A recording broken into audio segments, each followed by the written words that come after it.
Welcome to my channel.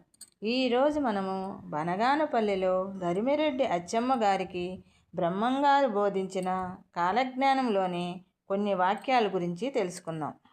పాపములు పెరుగును, కలహములు అధికమగును, శాంతమూర్తులు కోపిష్ఠులయ్యెదురు, నీచులు ఎక్కువవుదురు, వర్ణాశ్రమ ధర్మాలు చెడిపోను, మితిదప్పిన తిండి, మితిమీరిన నిద్ర వల్ల జీవులు వాకింగ్లు ఎక్సర్సైజులు చేయుదురు.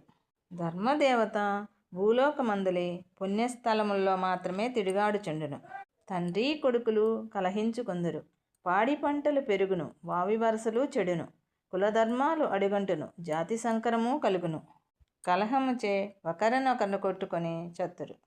దొంగల బెడద, రోగముల బాధ, అగ్ని భయము అధికమగును, ఒకరి ఆస్తిని వేరొకరు అపహరింతురు, వన్యమృగములు పల్లెసీమలు చేరును, ఏనుగు పంది పిల్లను కన్ను, పంది కోతి పిల్లను కనును.